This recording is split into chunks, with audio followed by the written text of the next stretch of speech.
Welcome to the Roundtable Dialogue Series. Thank you so much for joining us. I'm Lori Hanau, the founder of Global Roundtable Leadership. We are a coaching and training company that supports teams and organizations on the developmental learning journeys for sharing leadership, power, meaning, and responsibility. Here at Global Roundtable Leadership, we see the call to compassion, collective wisdom, co-creation, and cultivating caring environments in the workplace as an evolution of our workplaces and how we work together. We believe that organizations and leaders that can nurture this type of regenerative team culture and consciousness will flourish. We each have the opportunity and the responsibility to shift into sharing leadership and power as ensembles, effective teams co-creating and collaborating in a state of trust, respect, and flow. All of this is about up-leveling our humanity, which so many of us are starved for, and which impacts how we lead and work in an evolutionary way. It's time to get real about what it takes and to practice. This is why we have created this roundtable series. And I'm so excited for today, I can't see straight. It's probably why there was all the reverb going on. Today, with our partners and client, the Masiello Group, and true partners, we will discuss the requirements of cultural transformation. So I want to introduce Chris Masiello, Amanda Atkins, and Joanne Gogan to you all. It's my honor and my joy to do so. So Chris is the CEO and chairman of the Masiello Group and its affiliates. The Masiello Group is the largest residential and commercial real estate brokerage company in northern New England, encompassing Vermont, New Hampshire, and Maine. Joanne Gogan is the executive vice president of the Masiello Group and the president of Great East Title and the Masiello Group affiliates. Amanda Atkins is the COO and CFO of the Masiello Group and its affiliates. The Masiello Group is a 55-year-old second-generation company. And as I welcome you all into this dialogue, I just want to say a few more things about each of you and all of you together, Chris and Joe and Amanda and everyone under the Masiello Group umbrella. I want to name your commitment to our humanity and our human evolution, along with your commitment to the evolution of our workplaces, which requires the transformation of how we share leadership and power within the ways we team and work together. I also want to name in this introduction your own commitment, each of you and all of you together as a leadership team, for starting with yourselves, your deep caring for people, your commitment to the long view of what this takes, your commitment to provide the proper resources to make it happen, the way you have gotten more and more real about what it takes as you've been on this journey for the last 4 years, almost 4 years, it'll be 4 years, July 12th of this year, and that you haven't wavered off the path, even as you've realized more and more of what it really takes, your own care to walk your talk, your willingness to be vulnerable and to be uncomfortable and to see your own blind spots, the way we've continued to have joy and meaning and fun, and your care to steward and evolve the well-being of your culture. We have this precious time together, about another 45 minutes or so, and I know that there is so much for us to discuss, and so anything we touch on today is a beginning. I know that we're all committed to continuing to have this dialogue and to have it in a way that is public. And so I just want to thank you so much for your presence today. And Chris, you and I know that we were in a coaching relationship. First, we were neighbors here in Keene, New Hampshire, and friends. And then we started in a coaching relationship. We're going to have to just deal with this reverb from time to time, I see. From 2005 to 2010. And then we took a break. You felt complete. And then I got an email from you July 12th, 2018, 8 years later, when all you said in the subject and nothing in the body of the email is "I'm ready." And so I think the first question, which maybe opens this all up, is what did you feel or sense even that you were ready for? So yeah, well, I didn't want to give you too many hints, right? For me, it was really about really recognizing that, to be straight about it, that I'd gone about as far as I could go with my organic skills, and you could sense that there's a different paradigm on the horizon. And back then, and of course now, it's almost fully actualized. And our organization had grown really a lot through mergers and acquisitions, and we've always had a very strong culture, a very identifiable culture. But as we grew a lot, and I think with any organization, as you grow, and as the voice gets farther from center, right? Then you have to stop relying on kind of like the voice of who we are, and really what's the system, it's the systemic change you're going to have, or systemic system you're going to have, that really is going to embody what you want the organization to be. And we've always been very collaborative as an organization. We're a second generation company, so family is really deep in our roots. We're fortunate we don't have a lot of turnover. Um, at the same time, though, like I know for me, in my position, with my roles and responsibilities, it was becoming harder and harder for me um, to maintain that type of culture.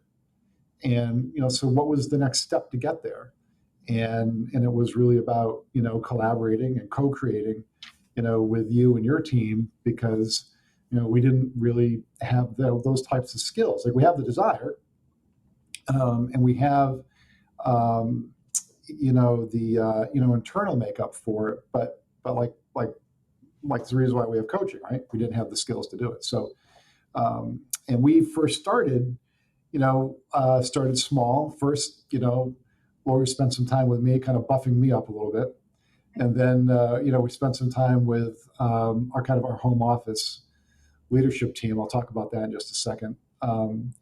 And so we started with a small group, seven or eight of us, and then it started to amplify out to larger groups. And so we're through basically all of our salaried employees are part of the journey now, and we're going to be working on. We have a large population of 1099 real estate agents, so they're independent contractors, and we're going to start to bring them into the process. So you start small, and then you let it ripple out. Thank you, Chris. And I want to name, I'm going to speak slowly because I can hear a little bit of reverb. Okay, it's gone.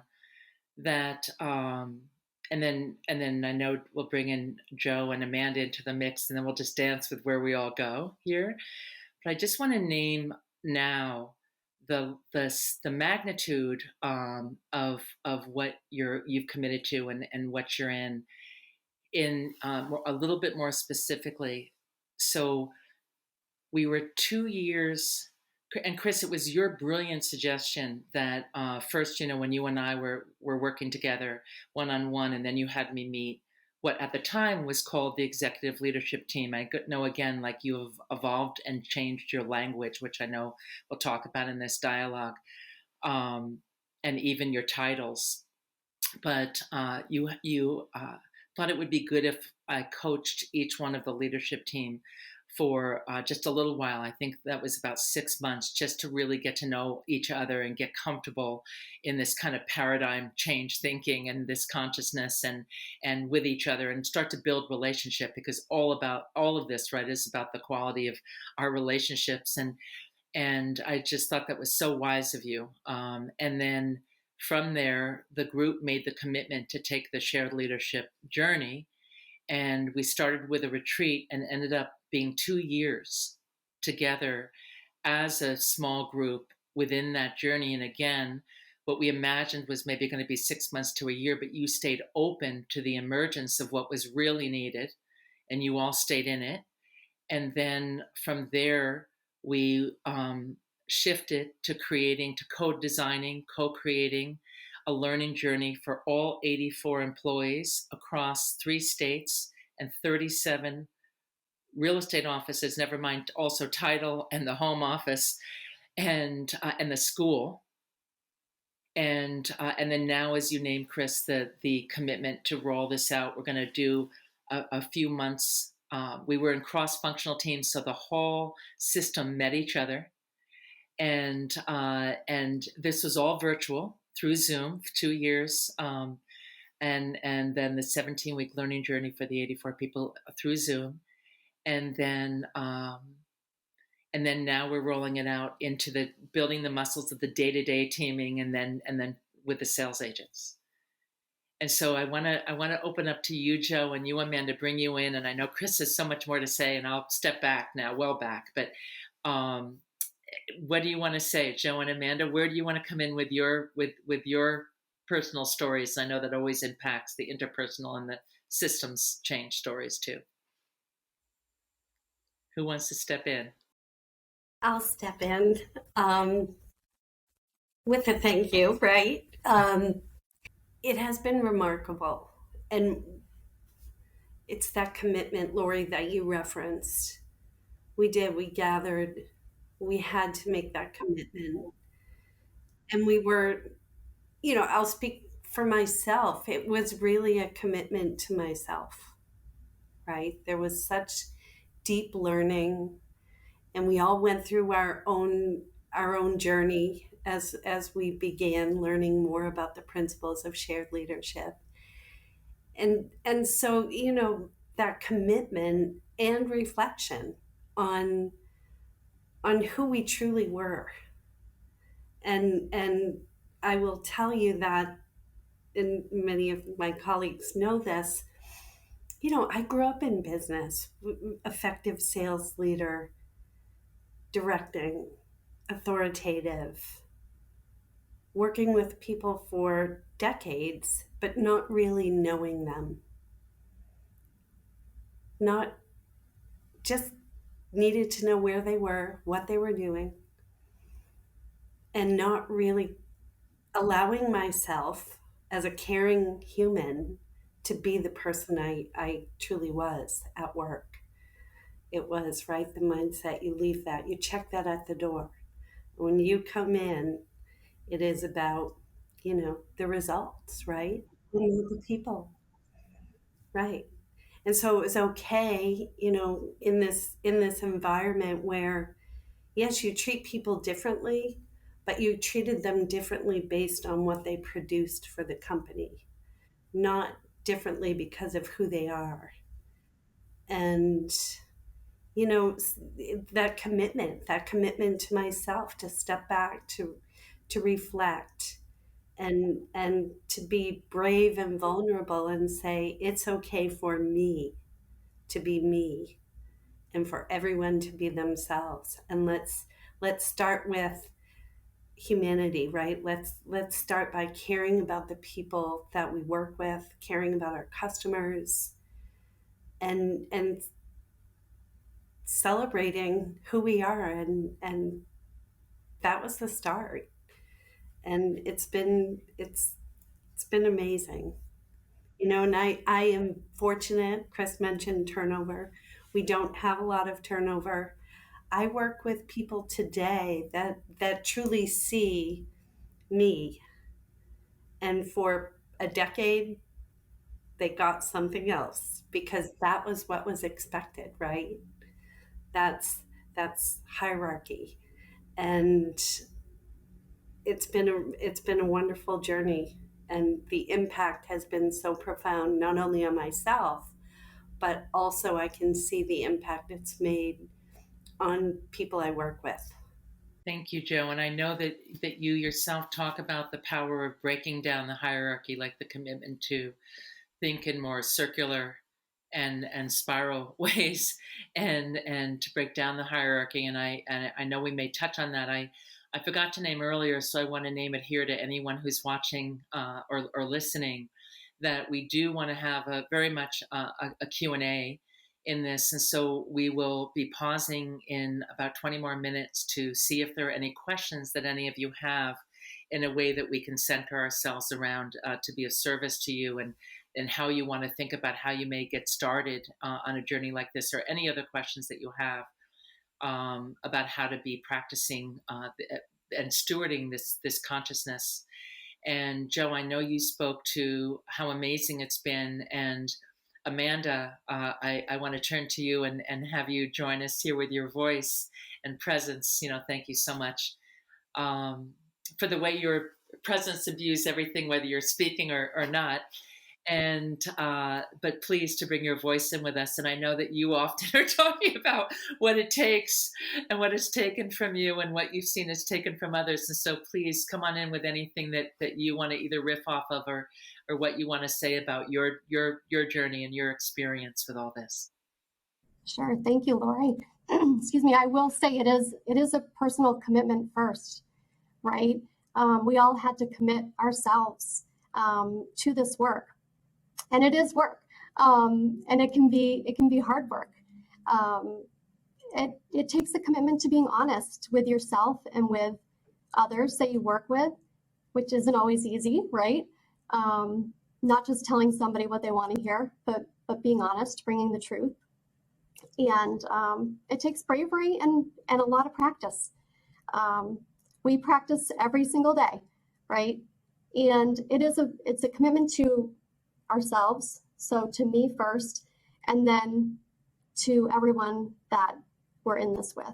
And so then bringing it out to the rest of the organization has them really now understanding and being able to identify what shared leadership means and what it looks like. And so it's really been, we've had a lot of aha moments. It's been a lot of fun.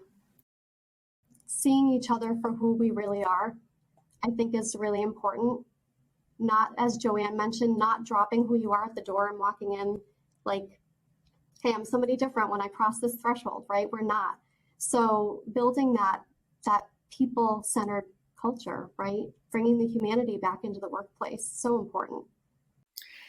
I remember when we were kind of around the fireside, if you will, having a fireside chat on our first retreat, and we spent hours, what became hours into the evening with all of you sharing your stories of your own lives and trajectories, and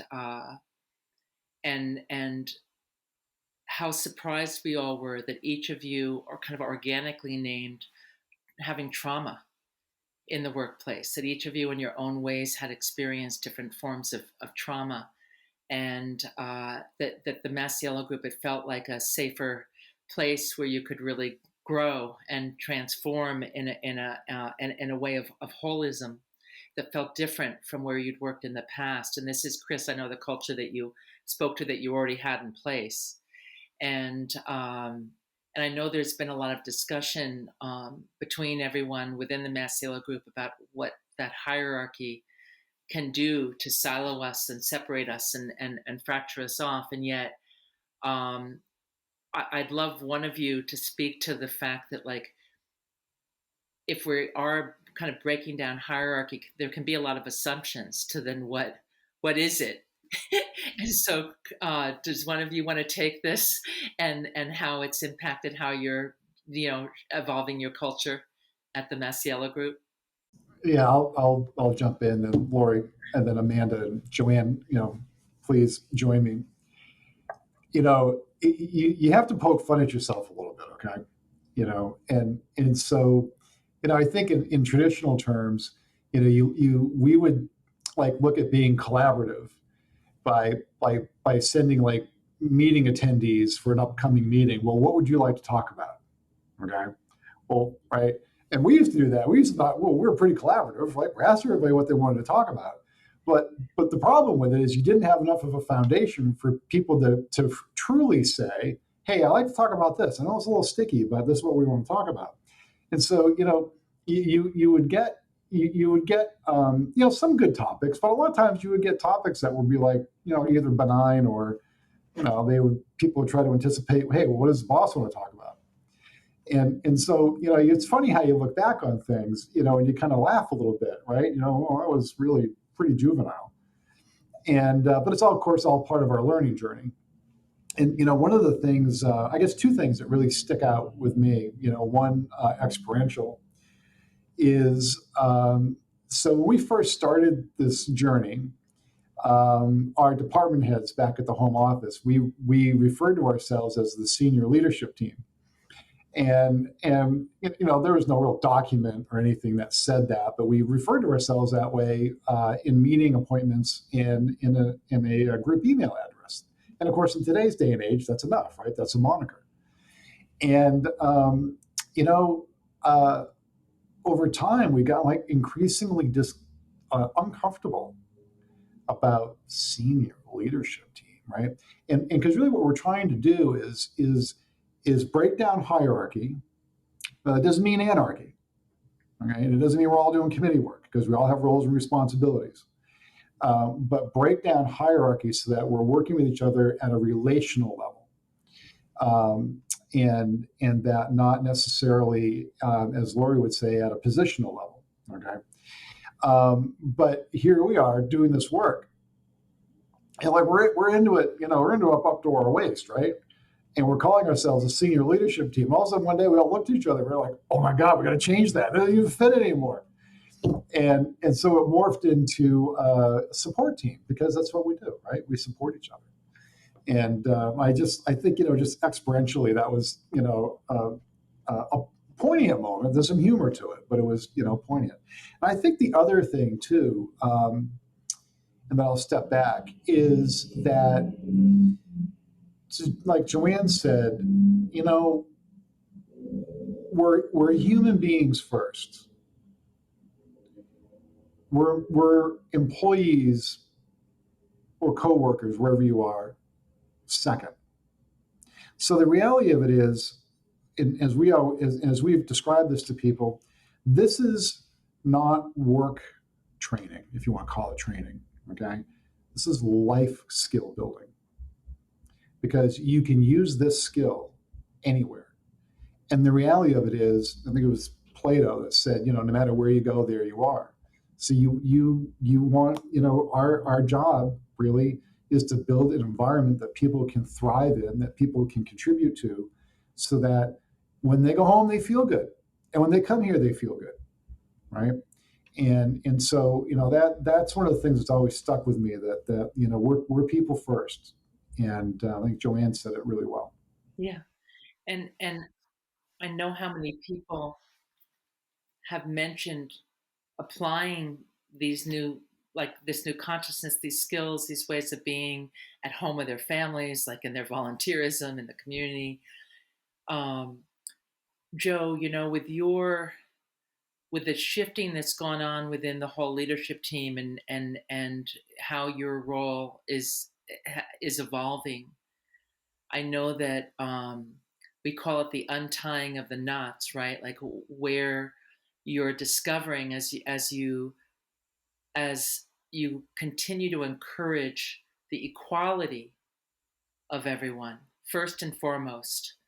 And I know we say sometimes the shift from power over and under to power with is the practice, to power with each other, and that we are equal first and foremost, and that people are getting more and more comfortable about really sharing their truth. But and again, I know that we're watching, like, with awe and respect, that the maturity, like the growing maturity, and that people are coming with a thoughtfulness and a care, with that truth, like, that they're talking about the troubles and some of the challenges that maybe they weren't naming before, but they're doing it with such a way of keeping themselves in the mix and holding themselves accountable and responsible. Like, and I know that you're all encouraging that practice. um, what do you want to say? Is there anything to share about what you're going through right now as yourself and as a system with what's emerging? Yes. Thank you, Lori. And yes, I mean, there's so much to share, right? When you truly practice shared leadership and you encourage, everybody that you work with, everybody in your life, but let's focus on work, to use their voice.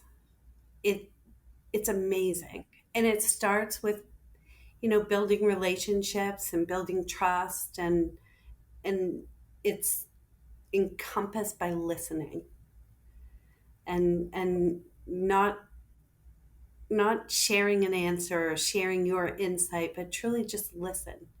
And the more people share, listen deeper, and things emerge, right? And you touched on, Lori, the care and the compassion.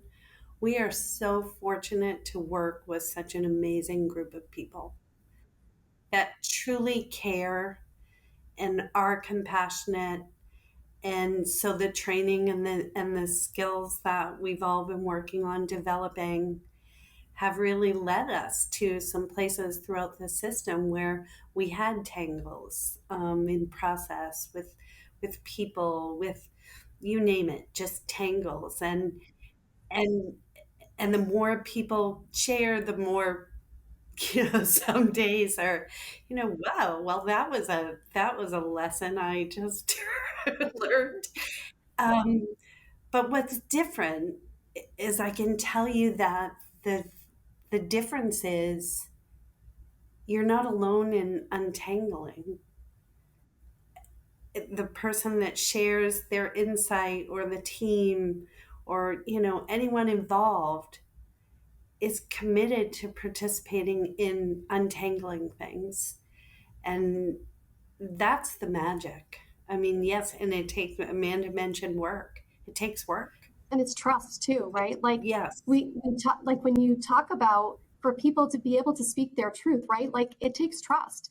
And so, yes, and I want to go back to what you mentioned, Lori, about the workplace trauma, right? Because when I'll speak for myself, when I sat at retreat and we were having the discussion around workplace trauma, I'd never identified it as workplace trauma. We're so conditioned to accept these things at work and people's poor behavior and, whatever it might be, right? Yelling, screaming, demeaning, all of those things. We're conditioned to accept those things at work. We wouldn't accept those in our personal lives from our families, but we'll accept it at work. That's just kind of ridiculous, right? And so we started talking about what does it take to create that environment where people can feel comfortable and safe to speak up and really tell you what's on their mind. And again, bringing that genius into the room, right? When we allow the space for that to happen. But it does take creating health, as Joanne mentioned, untangling things, right? That starts to bring health into the environment, and trust. And there has to be action behind the words. It can't just be the words. It's easy to say, but the actions have to follow. And that's what we're seeing in our organization. People are seeing the actions are following, and they're trusting, and they're sharing. And it's really been incredible. It builds the bravery, and I know that we say often the practice of leaving the expert mind, not to be discourteous to the ways we've, not to disrespect our expertise, but what does it mean to be equal learning partners, and to create a learning environment, right? And in a learning environment, we're practicing and reflecting and looking at those learnings to evolve all the time, which is a part of what you're doing within your system. I know we want to turn to the Q&A in about let me see, 30, in about 7 minutes. And there's two other stories that if you can take maybe 3 minutes each or so to share. I mean, there's so many, but two that I think, Amanda, one that you speak to so eloquently, and Chris, one that's a newer story for you that you would, shared recently that I thought was just so powerful. Although all of this is. And so I want to name that you are doing this work not only across 37 offices, really 39 offices in 3 states, but you're in every part of your system. And so you're looking at your communications, you're looking at your compensation, you're looking at and vacation, like all of the packages. And I know you could speak to some of what you've done there already to evolve and get away from the carrot and stick philosophy that we've all been so conformed to.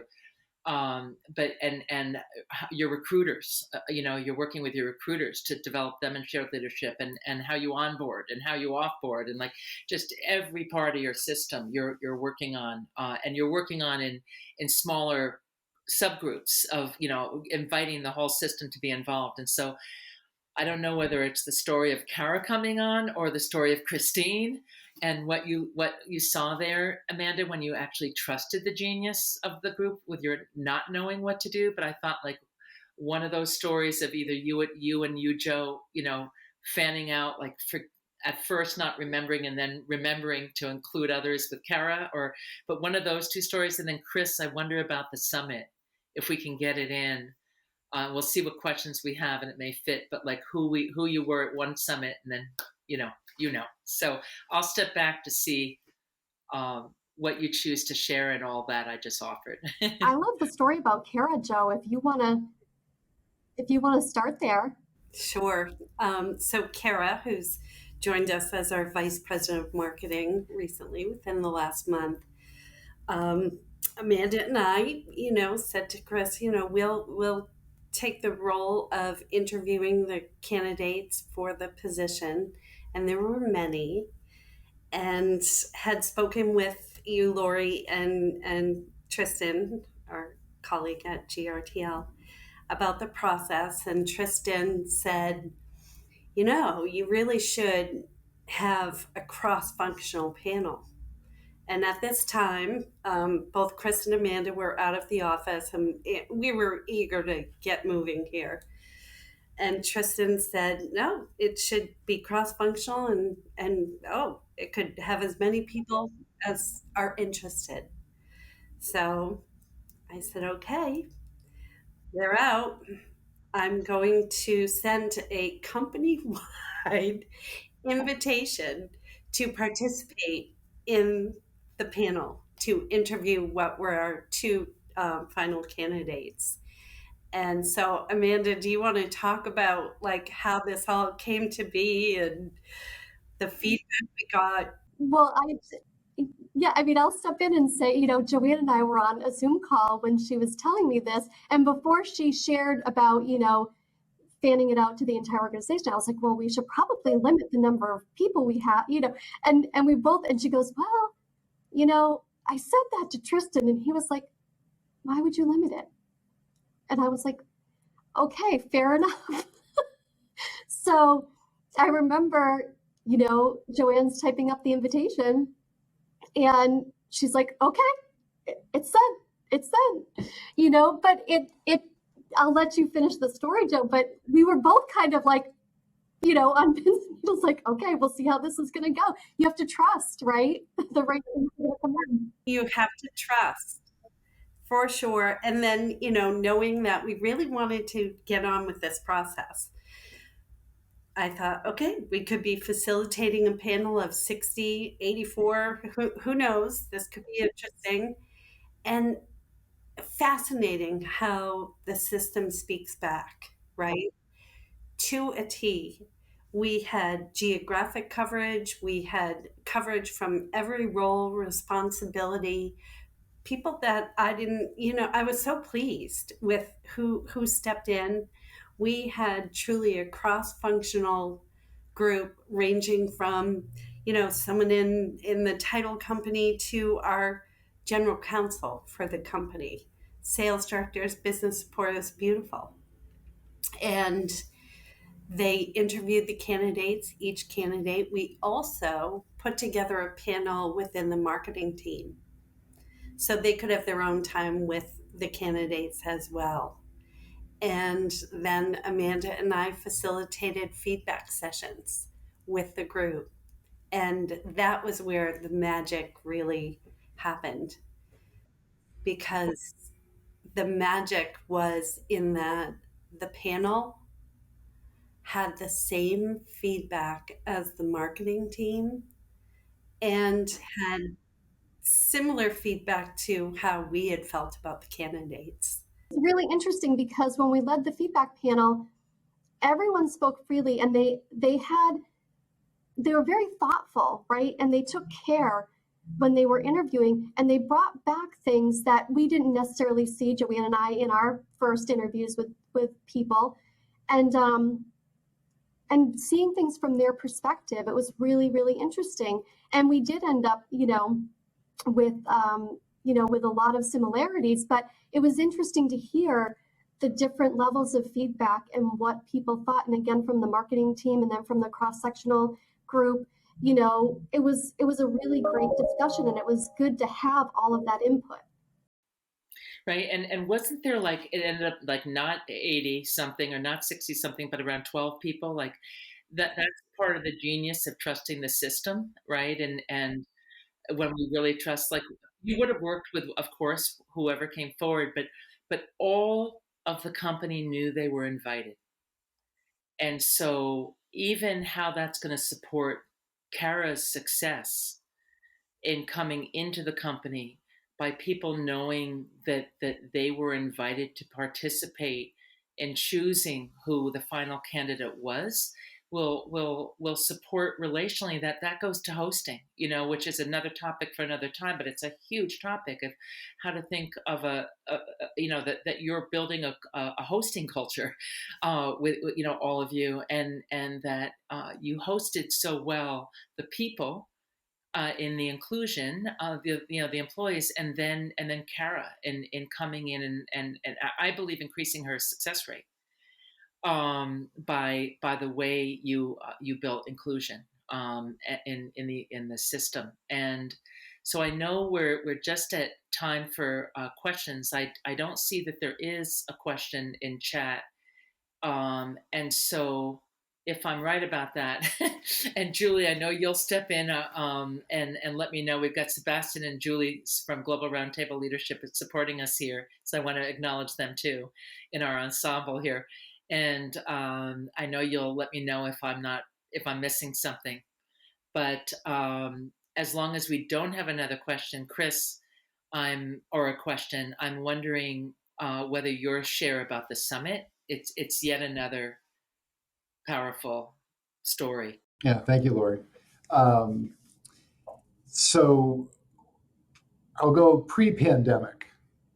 So in February of 2020, so that was right before the pandemic broke, we had what we used to call a leadership meeting with all of our sales directors.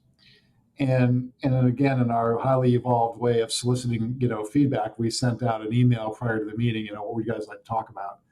But and we were having the meeting at the Hilton Gardens in Portsmouth, and we left the meeting, and it was a good meeting, but it was kind of flat in some ways, and we were really looking for really more engagement, because now we had started this leadership journey, and although nascent as we were in the journey, right, we had started it.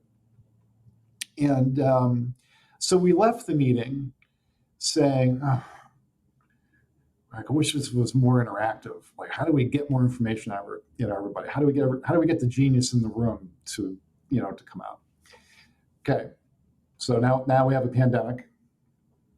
26 months later, here's what this looks like.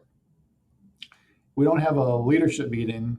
We have a summit that included the sales directors and the office support staff in each office. We call them business support specialists. And the meeting was totally designed by a work group, right, to design the meeting.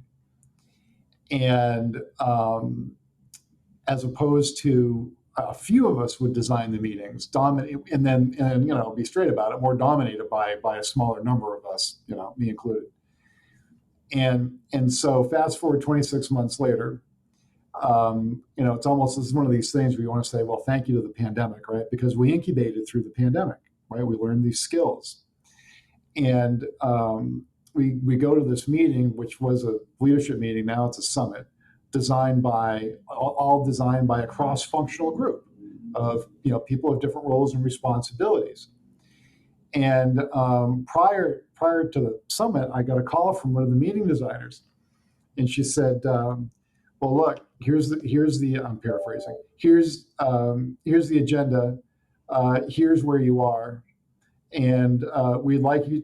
We don't want to script you, but talk about this."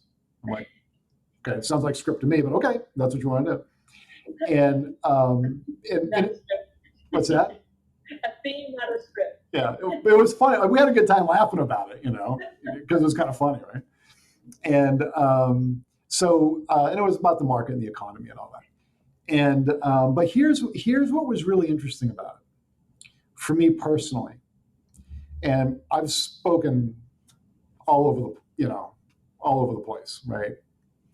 And to groups, small groups, in groups of 2,000 or 3,000, right? And for the very first time, when I went on to talk, it was so fascinating. It caught me off guard for a minute, because what I realized is that through the relational work that we had done with each other, that my orientation, energetic, not necessarily physical, was that I was coming from the group and talking from the group, as opposed to talking into the group. And I know that might be, some thin slicing in there, but a lot of times when you're speaking to people, you're kind of lobbing your words into the group, right?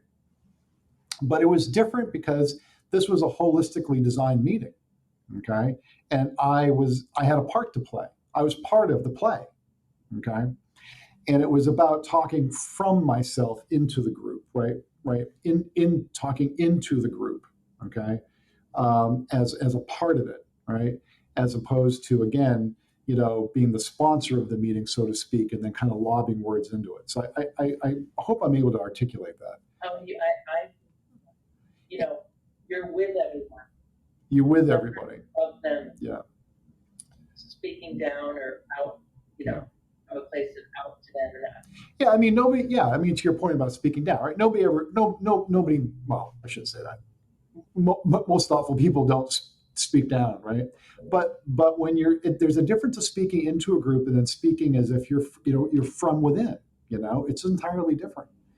And so that was a really powerful moment for me. That was kind of the moment I was like, oh, we've crossed the Rubicon. And what's interesting about it, we were in the exact same room that we were 26 months before that. And we went into the pandemic and into our working, right, on doing the work in this, different way of, looking at each other and treating the organization. We went in one way and we came out, polar opposite. So super fascinating experience. And it was really interesting because, when we left, we all kind of looked at each other like, oh, this is different. It was good. So, Well, you were transformed. Yeah. And it really caught me off guard when look, we're talking about the housing market. I mean, I know this pretty well, right? And I had a little hitch. I was like, oh, wait a minute. It was because it was energetically different. Yeah. I know that we need to start to close down this time together. And I want to put out a call to action, 3 different call to actions to anyone who is listening or watching, and then I want to ask each of you, if each of the 3 of you, Amanda, Joe, and Chris, would consider a call to action, maybe a practice that someone in the current state of leadership, or if they identify of having some power, like what they could practice, like a way they could start, as a call to action.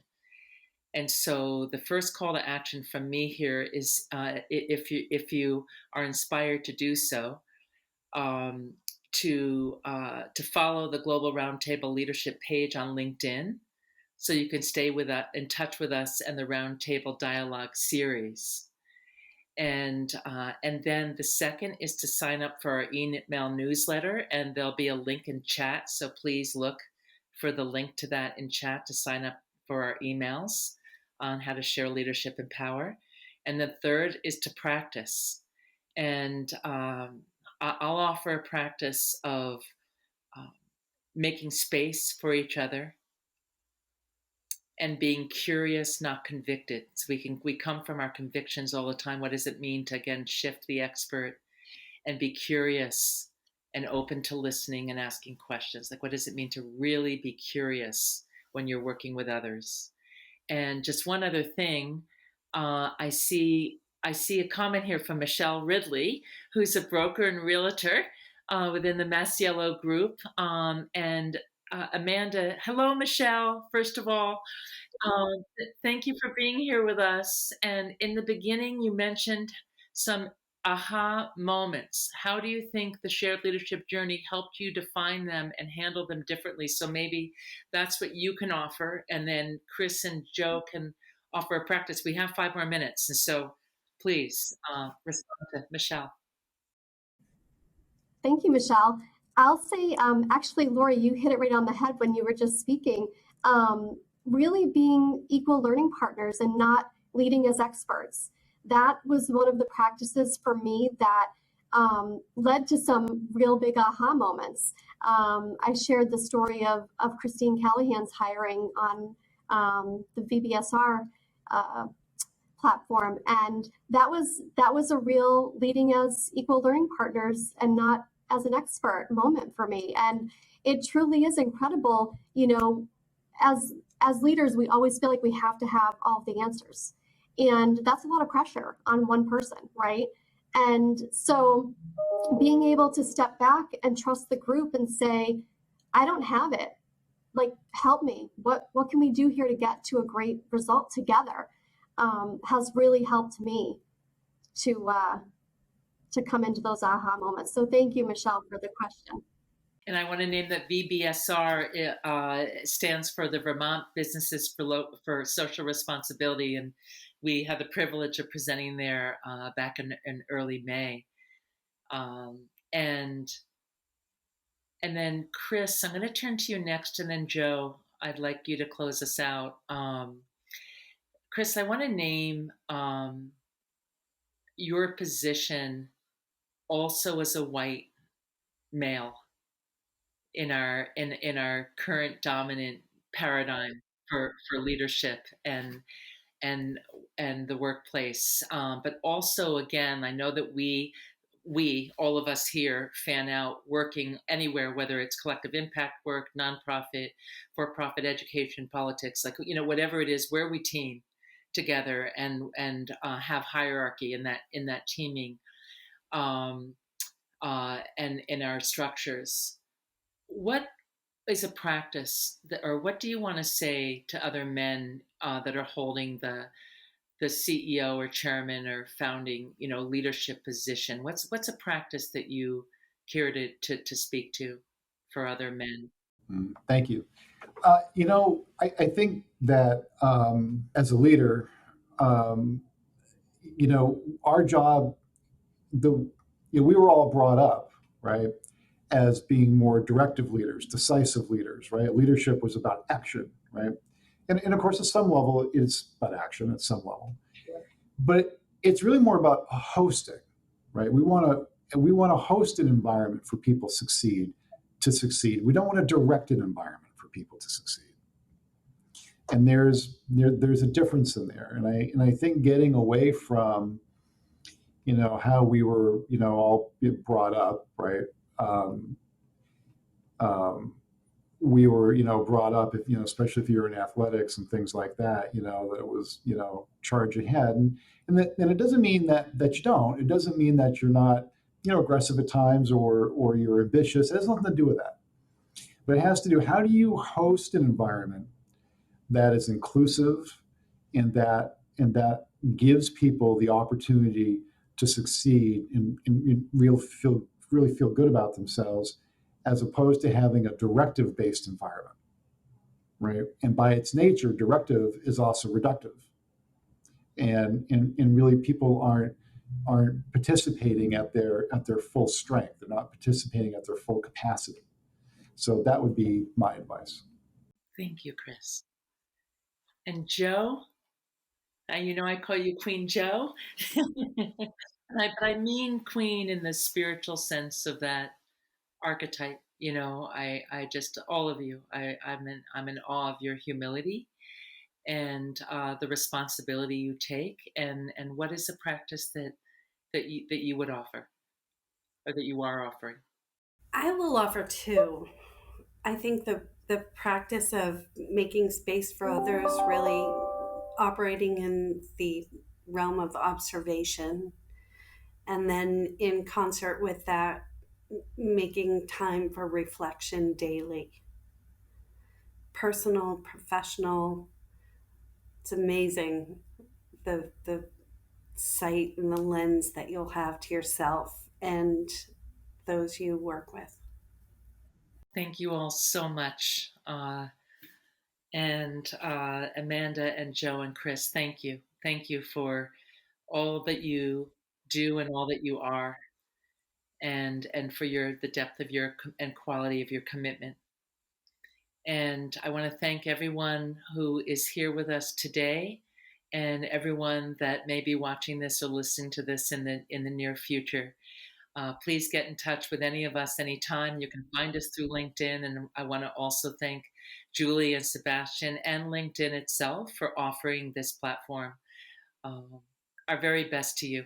It's going to take all of us, the leader in every chair, and we thank you all out there for your care to show up. Bye for now.